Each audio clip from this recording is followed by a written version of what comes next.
हाँ तो मेरे प्यारे छात्रों, आप सभी लोग का फिर से एक बार चरक अकेडमी में स्वागत है। तो आज हम लोग पढ़ेंगे क्लास 10 का फिजिक्स, प्रकाश का परावर्तन और अपवर्तन में, reflection and reflection of light में। आज हम लोग पहला अभ्यास पढ़ेंगे, प्रकाश का परावर्तन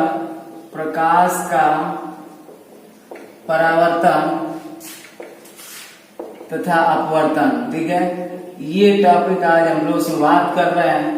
क्लास 10 का फिजिक्स का शुरुआत करेंगे। ध्यान से आप लोग एकदम काफी कलम लेकर नोट्स बनाइएगा। ठीक है, तो आप लोग पहले हेडिंग लगा लेंगे प्रकाश। ठीक है, यानी प्रकाश से आप क्या समझते हो? ठीक है, लाइट। प्रकाश से आप लोग क्या समझते हैं? ये हो जाएगा LIEGHT। ठीक है, प्रकाश को आप लोग ध्यान से एकदम इत्मीनान से बढ़िया से पढ़िएगा कि प्रकाश होता क्या है, प्रकाश कहते किसे हैं। आज प्रकाश की ऐसी की तैसी हो जाएगा। ठीक है, देखो प्रकाश क्या होता है? प्रकाश एक प्रकार की ऊर्जा है। ठीक है, तो प्रकाश की परिभाषा आप लोग ध्यान से समझेंगे। प्रकाश की परिभाषा हम दो बोल देंगे, जो आप लोगों को अच्छा लगेगा वही रखिएगा। ठीक है, वही उसी का यूज कीजिएगा। ठीक है, तो जब प्रकाश होता क्या है कि मतलब मान लो जैसे कोई वस्तु अंधेरे कमरे में रखी हो तो वस्तु साफ नहीं दिखाई देती है, परंतु कुछ भी अगर जला दे रहे हो, मोमबत्ती जला दे रहे हो, बिजली का बल्ब जला दे रहे हो, या प्रकाश स्रोत सूर्य से किरण आ जा रही है तो वस्तु साफ दिखाई देने लगती है। ठीक है, तो प्रकाश एक प्रकार की क्या हो गई? ऊर्जा हो गई, क्योंकि जो सूर्य से विकिरण निकलती है वो एक प्रकार की ऊर्जा तरफ की आती है। तो प्रकाश एक प्रकार की ऊर्जा है जो हमारी आंखों को संवेदित करके किसी वस्तु का आभास कराती है। आभास का मतलब हमें जानकारी देती है कि नहीं यहाँ पे कोई वस्तु है। ठीक है, इसे ही हम क्या कहते हैं? प्रकाश कहते हैं। तो प्रकाश की आप लोग डेफिनेशन क्या लिखेंगे कि प्रकाश एक प्रकार की ऊर्जा है जो हमारी आंखों को संवेदित करके किसी वस्तु का आभास कराती है। इसे ही हम क्या कहते हैं? प्रकाश कहते हैं। ठीक है, तो इसे ही हम क्या कहेंगे? प्रकाश कहते हैं। तो लाइट की परिभाषा, प्रकाश की परिभाषा आप लोग बेटर तरीका से समझें कि प्रकाश एक प्रकार की ऊर्जा है जो हमारी आंखों को संवेदित करके किसी वस्तु का आभास कराती है, जिसे हम क्या कहते हैं? प्रकाश कहते हैं। ठीक है, और आप लोग दूसरी परिभाषा देख लेंगे कि दूसरी परिभाषा ऐसे समझेंगे किताबी भाषा कि देखो किताब में दो तरीके से दिया रहता है। ठीक है, तो किताबी भाषा भी हम बोल दे रहे हैं कि किताबी भाषा में क्या दिया है। ठीक है, तो किताबी भाषा में ये दिया मेरे प्यारे छात्रों कि जिसे मान लो कोई वस्तु अभी बताएं, जब कोई वस्तु अंधेरे कमरे में रखी रहती है तो वस्तु साफ दिखाई नहीं देती है। थोड़ा सा समझेंगे यहाँ पे ना, जैसे अपने घर में वस्तु को थोड़ा सा अंधेरे कमरे में रख दोगे तो वो साफ दिखाई नहीं देगी, परंतु जो मोमबत्ती या बिजली का बल्ब जलाओगे तो वस्तु साफ दिखाई देने लगती है। ठीक है, तो बताओ वस्तु साफ दिखाई क्यों देने लगती है? क्योंकि जो बिजली या मोमबत्ती या लाइट का जो प्रकाश किरण होता है वो वस्तु पर जाकर क्या होता है? टकराता है। वो वस्तु पर क्या होता है? जाकर टकराता है, और वहां से टकराने के बाद हमारी आंखों में प्रवेश करता है। ठीक है, और जब प्रवेश करता है तो वस्तु साफ दिखाई देने लगती है। तो इसी विकिरण को जो हमारी आंखों को क्या करता है? संवेदित करता है। तो हमारी आंखों को क्या करता है? संवेदित करता है और वस्तु को साफ दिखाने का प्रयास करता है। उसी विकिरण को हम क्या कहेंगे? प्रकाश।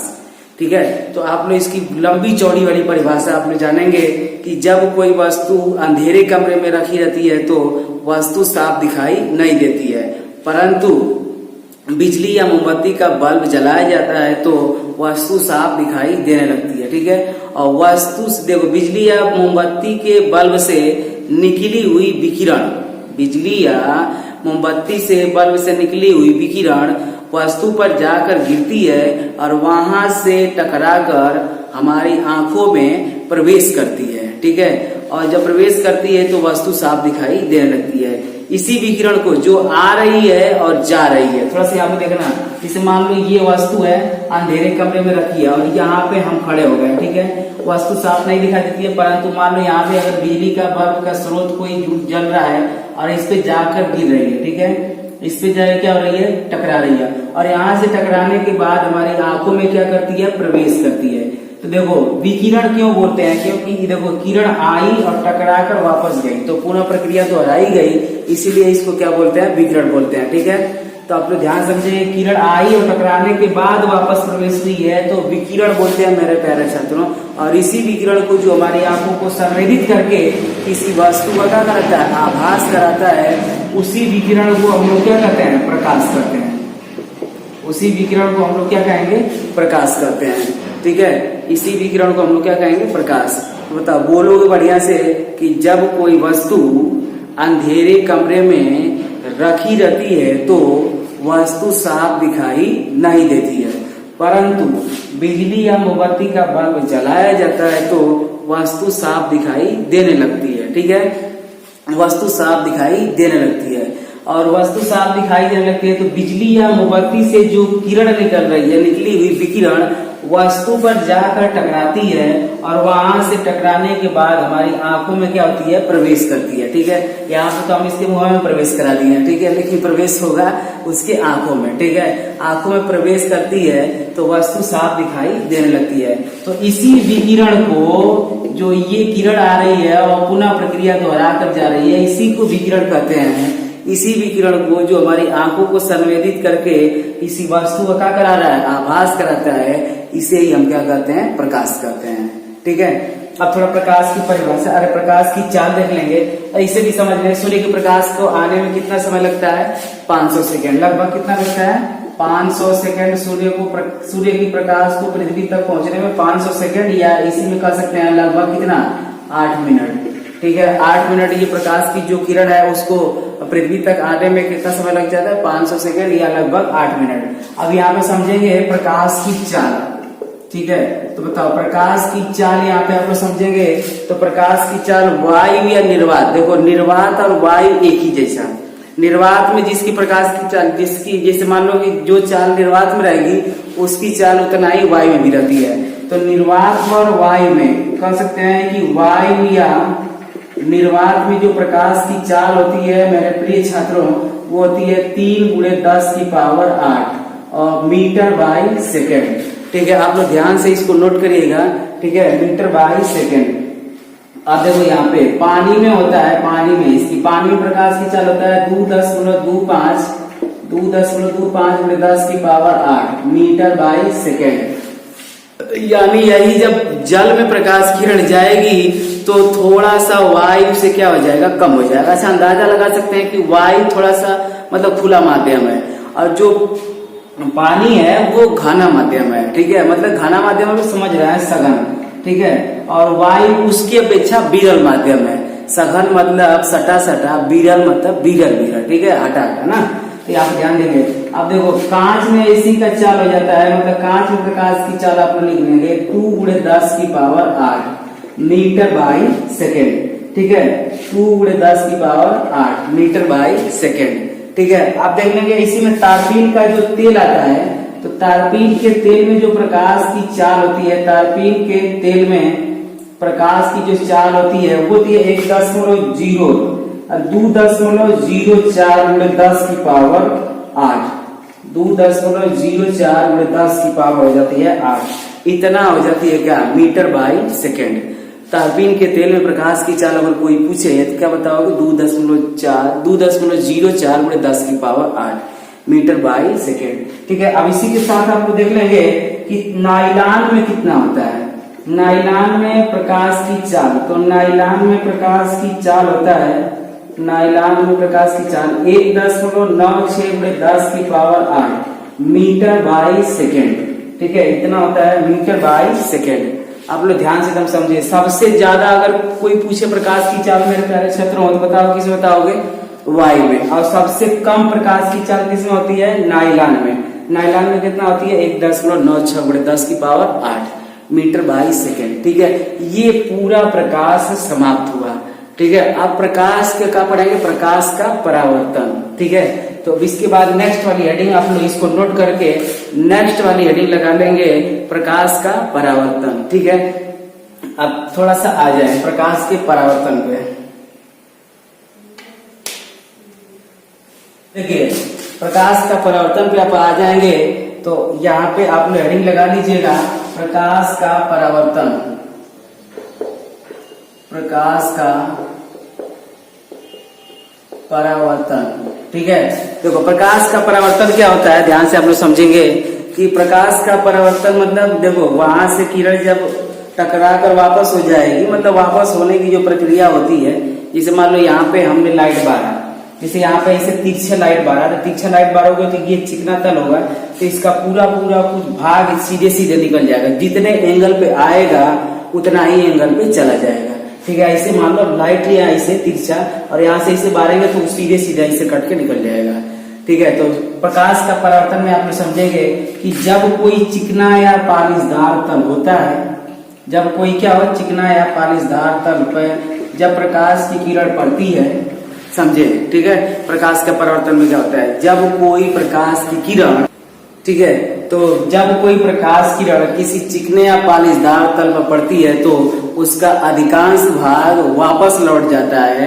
ठीक है, और प्रकाश के इस वापस लौटने की जो प्रक्रिया होती है उसे ही हम क्या कहते हैं, प्रकाश का परावर्तन। समझे, यहाँ पे जैसे मान लो कोई चिकना तल है, इस पे प्रकाश की किरण आई तो अब ये चिकना तल है तो इसी से टकरा कर एक सीधी निश्चित दिशा में निकल जाएगी। ठीक है, अब निश्चित दिशा में पकड़ा कर निकल जाएगी तो देखो आ रही है तो क्रिया कर रही है, टकरा कर वापस गई तो प्रक्रिया। भैया न्यूटन का तीसरा नियम समझ लो, जानते हैं, क्रिया प्रतिक्रिया, जो एक बार होती है उसे क्रिया, जो दोबारा हो जाती है उसे प्रतिक्रिया। ठीक है, तो आ रही है तो क्रिया हो गई, जा रही है तो प्रक्रिया हो गई। ठीक है, तो जब कोई प्रकाश किरण किसी चिकने या पालिशदार तल पर, चिकने और पालिशदार तल पर होगा, अभी ना कि खुरदराए पर हो जाए। ठीक है, खुरदराए पर भैया हो जाएगा तो उसी में अटक जाएगा। ठीक है, तो जब कोई प्रकाश किरण किसी चिकने या पालिशदार तल पर पड़ती है तो उसका अधिकांश भाग वापस लौट जाता है। ठीक है, और प्रकाश के इस वापस लौटने की जो प्रक्रिया है उसे ही हम क्या कहते हैं, प्रकाश का परावर्तन कहते हैं। ठीक है, प्रकाश का क्या कहते हैं, परावर्तन कहते हैं। अब प्रकाश का परावर्तन में इतना आप लिख लेंगे तो उसके बाद प्रकाश के परावर्तन से संबंधित कुछ परिभाषाएं क्या समझेंगे, प्रकाश से संबंधित कुछ परिभाषाएं। तो ये प्रकाश के परावर्तन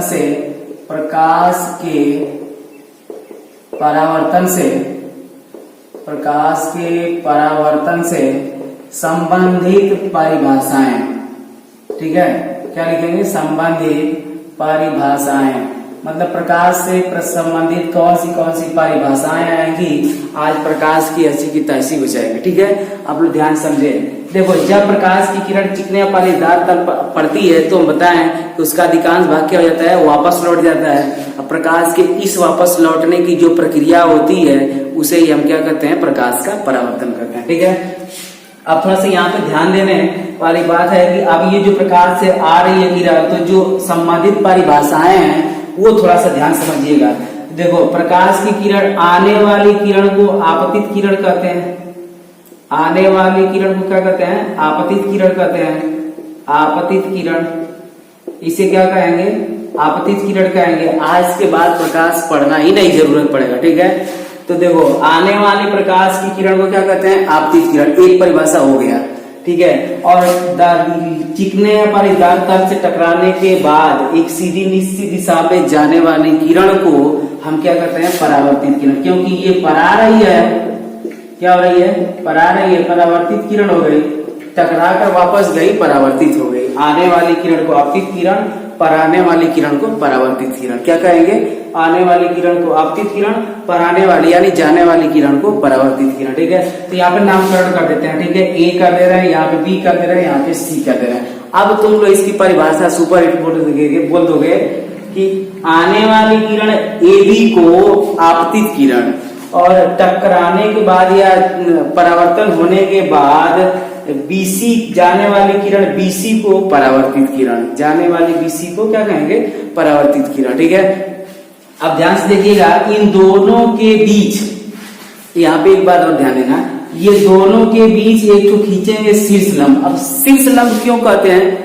थोड़ा ध्यान दीजिएगा, क्योंकि यहाँ पे जो इसका सिर होता है वो शीर्ष है। जैसे एक आयत हो गया तो उसका एक शीर्ष है, एक शीर्ष है, एक शीर्ष है, एक शीर्ष है, मतलब जो खोपचा टाइप का होता है उसे क्या बोलते हैं, शीर्ष बोलते हैं। ठीक है, तो आप लोग ध्यान समझेंगे कि ये जो इसका खोपचा है इसे क्या बोलेंगे, शीर्ष बोलेंगे।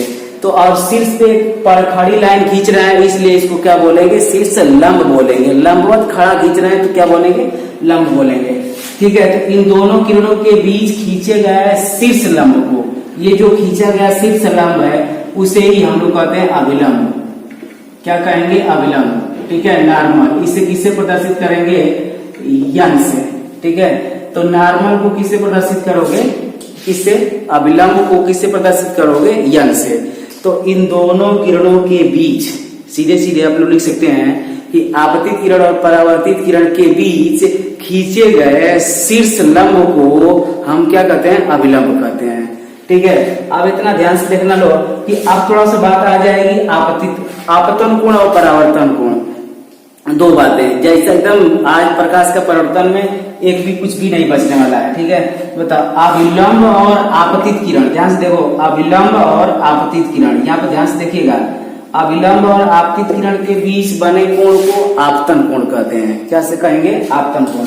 और अविलंब और परावर्तित किरण के बीच बने कोण को परावर्तन कोण कहते हैं। देखो, अविलंब और आपतित किरण के बीच बने कोण को आपतन कोण, जिसे आई से प्रदर्शित किया जाता है, और परावर्तित किरण और अविलंब के बीच बने कोण को आर से प्रदर्शित करते हैं, जिसे क्या कहते हैं, परावर्तन कोण। ठीक है, तो आप लोग आपतन कोण और परावर्तन कोण की परिभाषा आराम से लिख लीजिएगा, रटने की जरूरत नहीं है। ठीक है, आपतित किरण और अविलंब के बीच बने कोण को आपतन कोण, परावर्तित किरण और अविलंब के बीच बने कोण को परावर्तन कोण कहते हैं। ठीक है, और देखो परावर्तन का दो नियम नहीं, एक बिंदु और छूट रहा है। बता, ये जो बिंदु है, ये बिंदु यानी प्रकाश की आने वाली किरण, देखो इस बिंदु को हम लोग कहते हैं आपतन बिंदु। तो आपतन बिंदु की थोड़ा सा परिभाषा आप सुन लें तो पूरा खत्म हो जाएगा।